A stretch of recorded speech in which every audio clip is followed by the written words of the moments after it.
एक बार की बात है, एक बहुत बड़ा नेता एक साधु के छोटे से आश्रम में गया, क्योंकि उसने बहुत सुना था उस साधु के बारे में, और उसके मन में आया कि मैं एक बार जाकर के देखता हूं कि लोग इतनी तारीफ क्यों करते हैं उसकी।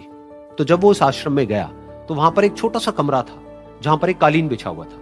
वहां पर कुछ लोग बैठे हुए थे नीचे और साधु जी सामने बैठे हुए थे। कुछ सवाल जवाब चल रहा था। तो जैसे ही वो अंदर गया, वो अकेला नहीं था, उसके साथ में 4 बॉडीगार्ड्स भी थे, और उसको ये आदत थी कि जहां पर भी वो जाता था लोग अपनी जगह से खड़े हो जाते थे, उसकी तरफ देखते थे, हाथ जोड़ते थे, अपना सर झुकाते थे। लेकिन यहां पर ऐसा कुछ भी नहीं हुआ।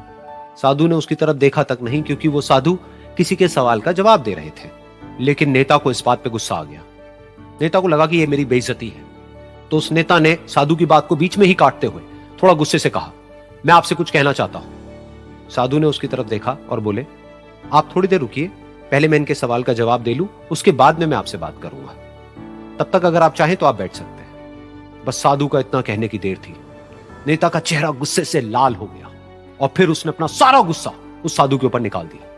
अभी तक वो नेता बहुत ही तमीज से बात कर रहा था, यानी कि आप कह करके बात कर रहा था। अब वो तू तड़ाक पे उतर आया। नेता ने उस साधु को कहा, तुझे पता भी है मैं कौन हूं और तू किससे बात कर रहा है?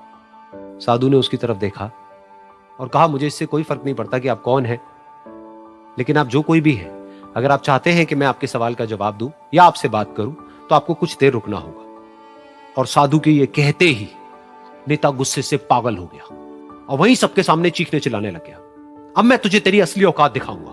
तूने मुझसे पंगा लेकर के ठीक नहीं किया है। तुझे पता भी है मैं तेरे बारे में क्या सोचता हूं। साधु ने फिर से उसकी तरफ देखा और बड़े ही प्रेम से कहा कि मुझे इससे कोई फर्क नहीं पड़ता है कि आप मेरे बारे में क्या सोचते हैं। आप जो चाहे वो मेरे बारे में सोच सकते हैं। फिर उस नेता ने बोला कि तू चाहे सुनना चाहता है या नहीं, लेकिन मैं तुझे बताऊंगा यही सबके सामने कि मैं तेरे बारे में क्या सोचता हूं। तू एक बहुत ही घटिया इंसान है। तू कोई साधु नहीं है, तू एक ढोंगी है, पाखंडी है, और यहां पर जितने भी लोग बैठे हैं उन सबको बेवकूफ बना रहा है। तेरा बस एक ही मकसद है कि इन लोगों की जेब में जितना भी पैसा है वो सब तेरे पास में आ जाए। तू अपने फायदे के लिए इन लोगों का इस्तेमाल कर रहा है, और अब मैं तुझे नहीं छोड़ने वाला। तेरा पर्दाफाश करके रहूंगा पूरी दुनिया के सामने। लेकिन उसके इतना बोलने के बाद भी उस साधु के चेहरे पर हल्की सी मुस्कान बनी ही रही। ये देखकर वो और तिल मिला गया और उसने कहा, अब बहुत हुआ, अब मैं यहां 1 मिनट भी नहीं रुकने वाला। लेकिन अभी भी तेरे पास में मौका है। अगर मुझसे माफी मांगनी है या मुझसे कुछ कहना है तो कह सकता है। इतना सब होने के बाद भी साधु बिल्कुल शांत था और उनके चेहरे पर एक मुस्कान थी।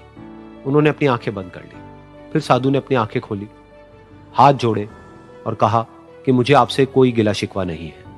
मेरे मन में आपके लिए कोई भी गलत ख्याल नहीं है। जो भी आपने मेरे बारे में कहा वो आपकी अपनी सोच थी, तो मुझे आप में कोई भी बुराई नजर नहीं आती है। मुझे आप एक बहुत ही भले इंसान लगते हैं। और साधु के इतना कहते ही नेताजी का दिमाग 7वें आसमान पर पहुंच गया।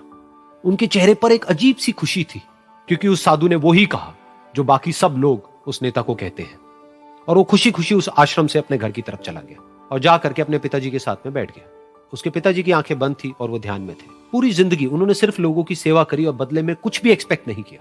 तो थोड़ी देर बाद जब उन्होंने अपनी आंखें खोली और देखा अपने बेटे को अपने साथ बैठे हुए, तो उनके बेटे के चेहरे पर आज एक अजीब सी खुशी थी जो आज से पहले उन्होंने कभी नहीं देखी थी। फिर उसने एक एक करके सब कुछ बताया कि आज क्या हुआ, किस तरह से वो आश्रम गया, वहां पर क्या हुआ, उसने क्या कहा, उन्होंने क्या कहा। तो जब इसके पिताजी ने पूरी बात सुनी तो थोड़ा सा मुस्कुराए और अपने बेटे को देख करके बोले कि उन्होंने तुम्हारी तारीफ नहीं करी है, क्योंकि उन्होंने वो नहीं कहा कि जो तुम हो, उन्होंने वो कहा कि जो वो खुद है। और तुमने जो भी कुछ उनको कहा वो नहीं कहा कि जो वो है, बल्कि तुमने वो कहा जो तुम खुद हो। यही बात वेदों में भी कही गई है, यथा दृष्टि तथा सृष्टि। ये दुनिया तुम्हें वैसी नहीं दिखती है जैसी कि ये दुनिया है। ये दुनिया तुम्हें वैसी दिखती है जैसे तुम खुद हो। जिसकी नजर जैसी है उसके लिए ये दुनिया वैसी ही है। तो अगर तुम अपनी दुनिया को बदलना चाहते हो तो उसका सिर्फ एक तरीका है, अपनी नजर को बदलो।